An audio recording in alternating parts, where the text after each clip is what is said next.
about it. Let's learn about Matthew as a salesperson, as a leader, and as a partner in Riverland. Sure. Grew up in Tappahannock, down near the river, as most of y'all know. Went to Christopher Newport. Didn't really have any plan as far as college, as far as the education part. I was a baseball player. I was basically, going to go to a good school, but it was more about the baseball fit and then figuring out the education. Was able to do that. I had a sports management degree. It's all I knew. Didn't know anything about the business world. Didn't know anything about insurance. So graduated there. I was working at a restaurant. Got a call from a guy with an insurance agency in Mechanicsville. He was sponsoring my softball team that I played on. He said, "Not sure what you want to do for work, but I'm looking to hire a young agent. Would you like to come work for me?" Well, I'm like, of course. Well, I don't see why not at this point. Why would I say no? Didn't really know what to expect. Didn't know about the long-term play. It was just kind of a single thing. Well, I kind of took off with that. Naturally, you call everybody you know. He kind of taught me the business. And then 2 years later is when Riverland, who is I'm a partner of now, called and hired me away from him to kind of start and manage an office away from Tappahannock, starting in King William. Now we've been in Mechanicsville for almost a decade. And just doing that from, honestly, calling down there, everybody I knew, hustling, taking people from them, just working hard and making calls and having that and doing that. So that was 2008 when I switched over to Riverland, and now this is 15 years later. What was the year, partner, Ben? 2015, I think you said 15 or 16. Yeah, 15, 16 was able to do that. So just kind of managing my own office there, kind of happened from nothing. But you just kind of jump right in, right? And you learn what's going on and how you can kind of do better. When did Riverland and Hometown become partners or affiliates or whatever they call them? So after a couple of years with Riverland, I got in kind of the circles with some of you guys and some others, and naturally you're trying to build a reputation, right? So built a reputation, and I remember I was in my office in King William, and Dean had called me, Dean Cheatham, and said, we hear really good things. We know a lot of lenders who are working with you. They love how you're doing things, your process, your feedback, etc. We're looking for a better insurance partner. We're not real happy with where we are now. Let's sit down and talk. So we sat down and talked, and that was probably 2013-ish, 2012. Mm-hmm. Yep. So something like that. Iron's been hot ever since the Hometown. Yeah, absolutely. So been in all this, most of the stuff from that time on, lots of meetings, lots of networking, different things like that. So that's when that started.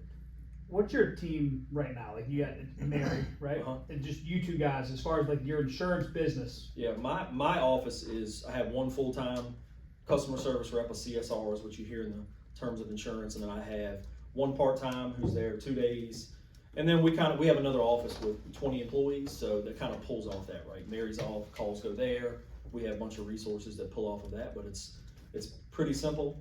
We kind of kept it that way. I think you kind of can tell when your book gets to a certain amount that maybe you're not getting the job done, when those responses are a little slower, when things aren't happening quite as fast, that light bulb goes off in your head, we need to hire somebody else, because you got to keep up. That's the name of the game, right? Yeah. So that's just the staff that we have now and what's been going on. How did you get, especially early on, I mean, you were 22 when you started selling? How old were you? 22? I mean, and then you talk about in 2012, at that point you were 26, 27? How? 24. 20, oh gosh. No, that's not right. No. You were in 28, your 20s. 28. And here you're talking to Big Bad Dean, who's owner of Hometown Realty. I mean, right. Like, you gotta, I gotta choose my words carefully. You have to have a lot of courage to go and talk to some of these guys that have been doing it for a long time. I mean, how would you advise some younger guys, or even us, who still have to make calls to people that are older than us or more established, more experienced, just go do it? Yeah, I wrote down a few notes, just a couple points. It's not about insurance. It's more about I look back and it was like, how were you able to do the things that you did? The first one I want is, first you got to be a true expert in your field, because I couldn't fake it, right? Like when Dean wants to sit down with me and he has questions about this, he has questions about that. When you guys send me a referral, if something's wrong in what I send back, if I don't sound like I know what I'm talking about, if something's wrong with the coverage, something's wrong with anything, then poof, that's gone, right? So you got to be a true expert. You got to be able to answer the questions correctly, advise correctly, all that stuff, because you can't really BS it. BS is only going to take you but so far. So what I really tried to do was zone in, did a lot of meetings, a lot of training early, right, as a lot of people do early in a profession, but really knowing the answers and making sure when I gave feedback it was accurate and wasn't going to be able to come back and bite me by saying, oh, well, this looks like it's off, can you adjust that? Or you told us that this was included. No, that's not included, right? So making sure that all that stuff is right and truly being an expert, so then you could go to them and know that what you're telling them is right. And so I think that was the main part, like, because without that, I can be as efficient as I want to be, I can get stuff back fast, we can do et cetera, but if that stuff's off and I come back and the answer's not right, then that person doesn't want to use me anymore. They're not telling their neighbor about me. And I think that's the case for basically any industry. Yeah, you need to perform when you get the opportunity. Sure. Yeah. When credibility goes fast. Yeah. If you can't back it up. Right. I mean, a realtor, you send me 2, and then on the third one, I drop the ball and don't call back in 3 days, or I send them something that's not accurate or whatever. It's gonna get back to you, and you're probably gonna be searching for somebody else to send it to, right? Mm-hmm. And same thing in you guys' business. So. What's one piece of advice? Say you got somebody that's new to any sales industry. What's one irreplaceable act that you think anybody like us should take to build their business early in the game? I would say just doing what you say you're gonna do. Don't overpromise. If you're gonna call them back that afternoon, you call them back.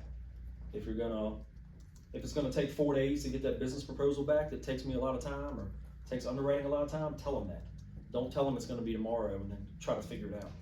You know, don't tell them, they call you at you send me somebody at 2:30 and I'm like, I'm gonna call them by the end of the day, I'm gonna call them by the end of the day no matter what. So no matter what that is, it can be different levels of saying what you say you're gonna do, whether it's being on time or being somewhere at a meeting or making a phone call, making an email. It's just simply doing that, because that's how you build the trust, right? As soon as you don't do what you say you're gonna do, the trust goes out the window once again. Mm-hmm. Yeah. I also wrote down, like, just being super active the first few years, like just doing a ton of events, ton of client parties. I would, even when didn't have a whole lot of clients, or whatever anybody's making, I would put these things together where I would invite 30 to 40 people to come to a restaurant, a happy hour, right? And even though I may be spending a little more than I should have to get those people there, I think you spend a little bit of money to make the money as far as that goes, right? A lot of people are scared to do that. They don't want to do that. It's a little too expensive. I don't have to do that. But getting those people there, they're like, nobody in insurance has ever done this for me. Nobody's ever done that, right? So I did a whole lot of that. The client parties, nothing big, like I said, happy hours, and just a bunch of events. And I also wrote down making every interaction important and consistent, right? So how many times have I been in here? How many times have we been at other stuff? No matter where I'm at, from different industries are different on dress. I'm gonna be dressed good, the handshake's gonna be right, I'm gonna have the answers, gonna be professional, and that's important in insurance, right? It's a little more of that kind of business. But every time I've ever run into anybody or doing that kind of stuff, it's been consistent, it's been the same. And that's how you're building a reputation. That's how it can continue to spread around everybody, right? If you're consistent in doing all that stuff every single time. Because that way there's nobody out there going, oh, I met him, that wasn't very good. He wasn't dressed very nice, and he didn't know what he was talking about. And he told me he was gonna call me, and he didn't call me. So that way there's never that window of doubt or that window of bad whatever talk in the community where that's the case. So every time just being consistent. There are very few insurance agents. Other than you, I don't know another insurance agent that takes the business as seriously as you take it. Like, not just like being an insurance agent or selling whatever you sell. Like, you're a business owner and you treat it that way. I mean, like, how many insurance? Like, everybody knows an insurance agent, and like, it's usually kind of pretty bum dressed. Like, they don't look like it's a career. I mean, you've treated it as a career for quite some time. When did you decide early and often, like, I'm going to give this my best shot, or did you kind of slowly get into it? How did that? When did that switch? I guess that's just my personality. A lot of y'all know me, how competitive I am. Since day one, every phone call, every email is a game in itself, right? Mm-hmm. I got to win this game that I'm sending this proposal to this person because somebody else is competing against me, or I got to win this game because if I don't sell this, I don't get paid, right? That kind of thing. So I think just starting with that. I wrote down on here also, nothing wrong with singles and doubles. It's a baseball reference, but a lot of singles and doubles leads up to a lot. I do so many policies that aren't very expensive.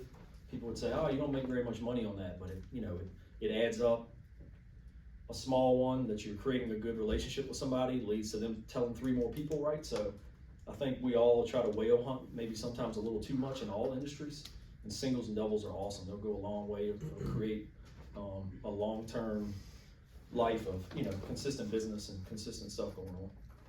Tell everybody how you got from where you found your niche, because I may be wrong now, but back in the day, I think it's probably still is, but back in the day it was, you started out calling everybody, trying to get anything you could get, and then you kind of worked the lender angle to get homeowners policies and then get everything else. Yeah, I mean, I think it's kind of ended up with who I started meeting at first, but, you know, really working the mortgage angle of trying to get the homeowners, from an insurance standpoint. I don't want to get into products and stuff, but if you can get in there and it's escrowed and it's easy and it's simple, it doesn't take a lot of time, then you can really work on the rest of the client for everything else that they have. So, and it's still the case, like, even now, you don't see a ton of people going after the lenders as much.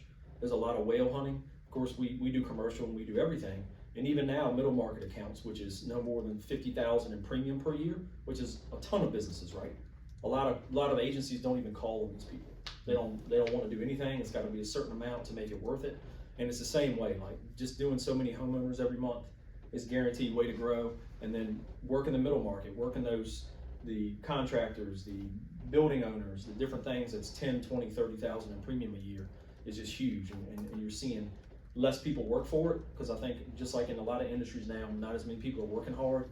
I know in our industry, a lot of older folks are zoning out, so there's not as much, I don't know about competition, but there's not as many people stepping in there. There's a lot of purchases from agencies, so the number of agencies are shrinking, which to me tells me there's even less competition. But yeah, to what Blake said, like zoning in on what you're good at, right? Like singles and doubles, it wasn't sexy, but doing 30 to 40 homeowners a month with 600 at premium, 900 premium, 800 premium, 900 premium, over and over and over for 15 years now has just been a really good recipe for consistency and growth. So, And those are never gonna stop. That's kind of what you're saying. Like, you're gonna keep it in singles and keep it. as long as I continue to do the things that I'm doing, right? The same process, the same, you know what you're getting when you call me, that it's going to be taken care of. Competitive pricing, can't always guarantee to be the cheapest, but competitive. Doing those things consistently, and once you prove yourself, those people can keep sending you everything. You don't have to be in their office once a month. You don't have to spend a lot of time doing a lot of stuff, because in the end, they figure out who they trust and they don't want to go anywhere else. So, yeah. Well, Good. I mean, y'all offer a lot of good products too, where in our industry, I know I had a deal early on in my career with the oil tank on an old house that, you know, the purchaser had their own insurance company, and they come out, they do their inspection, and they're like, well, we can't do this house. And I think you might have done it the day before settlement or like right at settlement. Yeah. So, I mean, the product line I think y'all offer is pretty good too. He's helped me a ton with, tough stuff, or not necessarily tough stuff, but just more eyeball unique, yeah. with, flood insurance and that kind of Yeah. stuff, so. When I meet with potential referral folks, it could be real estate agencies, it could be whatever. It's all about strategic resources, right? So a lot of insurance agencies just have a bunch of companies. They have no idea who they're good at, what they're good at, right? So we scour the market, we figure out what's good. So when y'all send me the homeowners, I've got a couple that don't even pull credit. So if you've got that $650 barely in there and they went to everybody else and it's $1,400 a year, I'm gonna go to the one that doesn't pull credit. It's gonna be $800 a year, right? So we look like a hero. We've got a couple that do just really well with a flat roof in downtown Richmond. A lot of companies don't want to touch them. We've got a couple that do great with rural properties. A lot of companies don't touch them, right? So it's strategic partnerships with companies. Most company will go in any independent agency and say, will you sell for us, right? And we have the ability to say yes or no. And that's based on years in business and a good reputation, right? So we have those strategic partnerships. So when those cases do happen, we've got the spot forward, and that's how we can win so many. No fire hydrants, all that. Yeah, all that. It doesn't matter what it is. You can name anything. Pit bull dog, asbestos siding, all the nightmares that insurance companies don't want to mess with. We've got a couple we can go to, and we'll have a good spot for it. So I mean, it's about doing your homework on that too, and figuring out the best places. You can have all the companies you see on TV. That doesn't mean it's going to work well. That don't mean you're going to sell it. Yeah. Right. Knowing your product. Yeah, and a lot of agencies, don't have those. They're just people are gonna call them. They're gonna quote the same couple, and if it doesn't fit in that box, I mean, anybody's gonna be good on a 300,000 house built in 2019 that's right up the street here in Glen Allen, right? That's easy. But do you have a great spot for everything? Well, that kind of comes back to what you're saying, being a true expert in your field. And the thing is, like, you know, you guys have all met with mortgage lenders before. Like, I can't stand when a mortgage lender, like, new to the business or I've met before, like, comes and like, gives me the flyer. Like, I don't want to see the flyer. I don't understand what anything on the flyer means. Yeah. I want to trust that you know what's on the flyer, and I want your process to be good. And kind of like what Blake was saying earlier, kind of getting back to your singles and doubles and you getting involved from the mortgage lending perspective, like, mortgage lenders or mortgage teams and groups and closing attorneys, they work with you because of your process. They're like, I'm sure they have a general idea that you have a lot of things you can offer product wise, but that's not why they chose to work with you. They chose to work with you because of your process and you're quick and you're efficient. Yep. And so that's what you pitch up front. Yeah. Well, what happens a lot is we get in with the lenders and it's kind of a startup process, right? It's a feeling out for the first couple. And then after 4 or 5, the processors like using us so much because of the speed and how easy we make it on them that they end up going to the lender next door in the office and going, hey, you know, it's awesome working with them. I really hope we can continue to work on it. Because they're driving the bus on who it's going to, but then they hear that feedback from the processor. Because the last thing your processor wants to do in a real estate transaction is worry about getting the insurance certificate back, you know, and we see it happen. People drag their feet, or you've all got customers that get up to the deadline, or what is it, 72 hours, they gotta have all the docs or whatever before closing, and the customers don't have anything in place, or they haven't got the document, and you might not hear about it sometimes, but it happens. So, you know, dealing with the processors, having the process right is what it's all about. Consistent interactions. Yep. And making every interaction important, I should say, right? I know now it's obviously easier for you, married, baby, that kind of stuff, but when you're in your 20s, outside of just being naturally competitive, I mean, what's the motivation? I mean, I think it's okay to be money motivated, obviously, but I mean, like, is that the motivation when you first start? It probably was. Yeah. You know, just trying to do as best as you can, and, you know, be able to pay for stuff and do fun stuff and take care of your family and all that. So I mean, yeah, that's essentially what it started out. I mean, it's really tough in insurance at first. I mean, not a lot of folks don't make it past 2 or 3 years because it's difficult. It's not a lot of money in a transaction. So I mean, I think that's also part of the field, right? Like, you know, you've got to stack them up to make it worthwhile. I think it helps too in any, you know, wanting to be successful. I know he's always liked to travel. He's always had things that he likes to do. Yeah. And I think that's motivation for, you know, having something to look forward to, or having somewhere you want to go. You work hard, you try to get there, and I mean, obviously, I know you like nice things, you like to travel, so. Yeah. Play a lot of golf. Yeah. Expensive games. That's right. Golf super cheap. Well, you think about it, and I think, like, I know this about you, maybe not everybody does, but like, you talk about when you're super active in your first few years, you do the happy hours, you do this, you do that, where now it's kind of more for like, well, maybe I'm gonna take somebody to play golf with me. It's a little bit different, it looks a little bit different now. I mean, I'd love to hear you talk a little bit more about those first few years. Like, did you target realtor events? Was it lender events? Was it anybody in the world that would come support your business? Was it past clients? Like, how did you go through all of this? And honestly, who taught you to do all this? Like, did you have a mentor in the business that encouraged you to do this? You read a bunch? What was it? No, not really. I mean, my first guy, you know, he taught me the actual ins and out of the products and this or that. But outside of that, it was just kind of knowing, like, in order for me to, again, those transactions were small, right? You don't make a bunch of money. So in order to make it work, you just had to be super active and get in front of people. It's insanely hard in our business to differentiate, right? Because so many people just see something on a piece of paper and they see a price. Right. They don't even look at anything else. They hardly ever do. So trying to get in front of people and build that camaraderie, I guess you would say, was so huge. I also wrote down, I spend mostly all of my time on referral sources. Sometimes you know, you guys are some customers, but you're also referral sources. But in my industry, like, I know some people, other insurance agencies, owners and stuff that I've talked to, like, I can't believe that's all you do. You only go with the referral sources. You don't spend a lot of time with your current customers. Well, it's not, in our industry, if a personal home and auto leaves today, if I've got those referral sources cooking right, they're gonna send me 2 more that day, right? So no matter if somebody leaves in such a cutthroat industry based on premium that I can't do anything about, right? They can go online tonight and not call me, been with me for a decade, email me in the morning and say they're leaving. There's no way I can talk them out of it. But with those referral sources sending me stuff, I've got them replaced that same day. So if that's the case, I can never not grow. And referral sources, you know, keeping them happy and steady and right is good. Because outside of the large commercial customers, you know, spending your time on some of the smaller stuff for me just doesn't make a lot of sense in the overall game, right? And what's the biggest difference you've seen from, talk about the first 2-3 years, why do people fail? What separates people who succeed versus the ones who don't make it? In insurance? Yes, I mean, I look at real estate and insurance, very similar first couple of years. It's difficult, it's a grind, you know, but you know, what separates or what do you see the traits, common traits that the winners have that the kind of losers don't?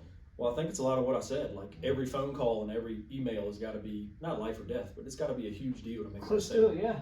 I mean, it just has to be, because again, you're not making much on those transactions. And I mean, you just got to want it, man. It's just like everything else. Are you getting up in the morning and wanting it? Because that's what it takes. It takes it all the time, as you guys know that. It can't be this week and then, hey, next week, you know, I'll do this or I'll do that, or maybe I'll call a few folks back. I mean, it's got to be every day, just rocking and rolling and taking every email, every phone call super serious, like it means everything. I know that sounds simple, but I think that's the case. And you got to get in front of people, you know. So you guys see ads and stuff all the time. I don't even advertise. I don't spend any money advertising. My advertising is taking somebody to play golf or, you know, things like that. It's not paper ads. It's not radio ads, and you'll see tons from everybody else. So it's really being active and getting in front of people and making them trust and really like you, right? Because no matter how good I was in business, if you didn't like me or didn't want to be around me, you probably wouldn't send it either. Right. So, but I mean, I really think it's the grind and the hard work the first 3 to 5 years of just being consistent and knowing your stuff and you know, doing your thing. So we started about the same time, insurance, real estate, and then something he said, consistency and showing up every day. I mean, I used to talk to him every single day when first several years, we probably had lunch half the time together. And I feel like both of us are the same way with that. You gotta show up every single day, no matter what you're doing, what career you're in, especially at the beginning. I mean, if you're gonna build it. Well, this is for everybody in the room, but specifically Hayden and JC, you guys being so fresh. Hayden just over a year, and how long have you been licensed for now? 5 months. 5 months. So like, I mean, not a long time at all. Like, Matthew's not like keeping any secrets. Like, literally, it is that simple. What he's saying, just a lot of people just don't do it. Yep. And there's nothing. He's not like not sharing his game plan with you. That is his game plan. Yep. He takes people to lunch. He goes and plays golf with them, and he's earned the right to be able to maybe do more of a quality time with 1 or 2 or 3 guys on the golf course versus at first doing some happy hours, things like that. But I mean, that is the recipe. Yep. Nothing complex about it. What questions do you guys have for Matthew? I had one written down, but it already got covered. Just when you first started, what was your like thing that really got you going? And you said phone calls, but Yeah, I mean, kind of phone calls. But just getting in front of the right people, making those interactions count. Because you got to make an impression, right? Especially in a field where it's hard to differentiate, because with so many sub based on premium. So that was super important to do that. What about the flip side of that? Like thinking about so many new agents coming in now, whether it's y'all's field or ours, is there anything you see a lot of newcomers doing that you think is a complete waste of time versus what you know is tried and true? I don't necessarily know about that. I know when I'm competing against people, they don't want to say process, but when they're getting the same stuff back from other agencies as they are from me, it's not as detailed. It's just hey, I'm gonna shoot you this email with an attachment with a price, not the time, the conversation, right? It's a simple homeowners. It's $650 a year, but they so much appreciate the 15 minutes on the phone to go over a lot of it and answer a few questions and not just be the person who sent the email with the attachment. Okay, one's an email, one's an experience. Right. Yeah. And with that, right, they trust you, they feel good going in. And that means a lot, right? Because we're trying to, in a residual business, we're trying to keep you for 10 years, not 1. Sure. Right? So you really got to try to add that when you can, because it's so easy for somebody to leave pretty easily without all the stuff online and ads every 2 minutes you see on TV. So. Yeah, that's a good point, because in our business, man, we don't even necessarily know that they're gonna go with somebody else sometimes until they do, if you're not paying attention to the quality of the relationship. That's strong.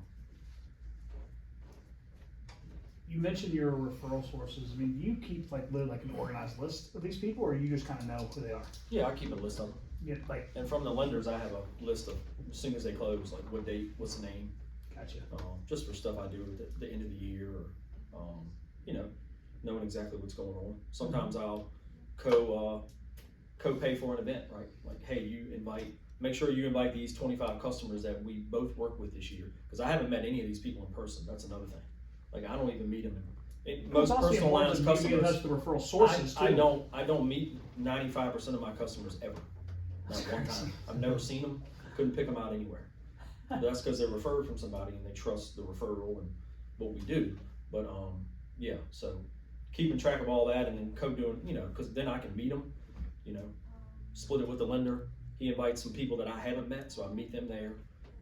And I meet a few of those people that I did business with face to face, which again, hopefully adds 2 or 3 more years of renewals that they would have stayed without it. You don't have any way of knowing that, but all you can do is do that and hope it just keeps the year by year goes by. Mm-hmm.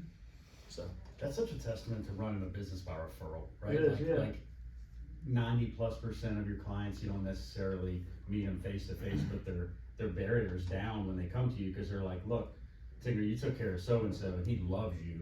Take care of me too, please, man. Yep. That's a really strong initial setup, so that they're on your side of the fence when you start from day one. yeah, and it's a little bit of a numbers game, right? So I could, some people would probably say we should probably spend a little more time, maybe meet a few of these people. But if I'm doing that, we're not doing the service. When the referrals are coming in, we're not getting that over. Mm-hmm. So in many ways, it can be a numbers game, especially in personal lines. Again, if 3 go out the window this month, but I write 32, Yeah. right? As good as And you're that's the goal every single month, and it has been for 15 years. And that's when Ben talked about the 10% each year. That's how it happens. But I think your model's a little bit different too, in regard to, if I call your office, I'm either getting you or Mary. Right. Yeah. If I call Elephant. Yeah. I mean, I can get. You're gonna be on hold. You gotta hit 6 buttons. Yeah, and I mean, not a lot of people wanna deal with that. I mean, I think what you got is direct insurance, like I call you, I either get you or Mary. I know who I'm gonna get after the first time I ever call you, and I think that probably does a lot for your business in a sense too. You Yeah, know, it's so I'd agree with that. It's so personal versus, I may have insurance somewhere, but I may have to talk to a different person every time I call. Yeah, that's true. And then they gotta look at the computer and figure out what I got, and you know, all that kind of stuff, so. God forbid that the second person you talked to said something different than the first person. Yeah. All right, I'm ready to burn this Train person. wreck. Yeah, exactly. Done. Yeah. And that goes back to being the expert, right? Getting the answer right the first time. So much of it goes back to just the foundation items, and it's being trained, being a professional, and believing in nurturing relationships. I mean that's strong. I mean, if you do it. Yeah, I mean, I love, like, my favorite takeaway from today is the reminder on the singles and doubles. Like, they're so important. I mean, like, you just keep hitting those, and like, I guess as a realtor, that could be the $250,000 first time home buyer that you scooped off from an open house, or that you referred to from your teammate or whatever, and you treat that like it's the only one that you got, you know? And you know, that leads to obviously larger opportunities. Like, I remember when we were doing the 212 group, like, you got, I forget who it was from, the dude, James, like, you ended up getting a referral from him. Yep. For like a dude that had like 100 rental properties or something like Well, that. he had 60 at the time. Now he has over 150, and now he's into buying $8 to $15 million commercial buildings, like And you're the apartments. guy that does Yes. his insurance. Everything. So that's gone from 30,000 account premium to now he's pretty close to 200,000. So guys, just for reference on this, the importance of the singles and doubles, like Matthew and I were in a 212 group, met in there a few years ago, and you know, he does my stuff and did a lot of personal stuff with everybody in that group and some referrals, but then all of a sudden this like James didn't join like, you were already in the group when he joined it, and like he just, you know, probably asked Matthew for a coffee or something, and then bam. Yeah. You don't even know it's coming. Yeah. It's And the wild. only reason that happened with that guy is because he didn't have enough liability. Whoever the agent was didn't give him enough. I mean, when you're building this portfolio, you got a lot at risk, right? So he wasn't really covered correctly. And now, by doing that, it's a trust factor. And now, you know, it's a lot of service with his account, but we're on top of everything. You got that much premium, you're going to be right at the top of the list, right? So, same things I just kind of talked about. It's just doing those simple things, and now I'm, you know, pretty confident that he'll be a customer for a long, long time. Yeah, I mean, he's got a complicated portfolio and he only has to deal with 2 people. Yeah. Could you imagine how much he loves that? Sure. I mean, Yeah. Matthew, wouldn't mind, give us your, I guess, more than 30 seconds, but give us kind of your elevator pitch. Like, what can we do? Obviously, lenders, hire referrals, that kind of stuff, but I mean, I know that you do more than just homeowners. Do you want to give us like your kind of your quick little pitch so that all of us can make sure that we're fighting for you? Yeah, I mean, I think it's just like you said, I'm looking to do anything. You know, the simple home and auto, we'd love to get in front of people and do that. You know, we have the resources, you know, they're gonna be treated correctly. So again, we might not win it. You know, if they're talking to 3 or 4 people, we might lose out by $15 a month or whatever. A lot of times we're gonna win it, but it's gonna be taken care of correctly. We do full commercial, like I said, we do all types. I've got all kinds of construction companies and all different types of things. We do group health, we do all that. We do it for hometown and all that. So everything, it's a full service agency, and we'll work hard on every one of them and treat everybody the same. So that's it. Not much of a spiel. Any more questions, follow up from Matthew, guys? Why am I so bad at golf? Cut the camera. Cut the camera, everybody get out there, let's go. It's a little late. he got me a $38 John boat policy the other day in like 20 minutes. It's pretty good. Like, yeah. Wow, that's pretty sweet. If it took any more than I've had it, I don't know how many years, I just realized I didn't have insurance on it. Did you hear what I said? What? If it took any longer than that, we would've lost money on it. Yeah, we really did, but He that's picked it what up. you do for quality He picked it up, customers. he picks it up elsewhere. That's a bunt with an error. That's right, yeah. You're gonna use a baseball, Foul, right? buddy. It's so funny. Yeah, thank you guys for having me. Yeah, of course, thanks for coming, man, that was awesome, appreciate it, that was awesome. All right.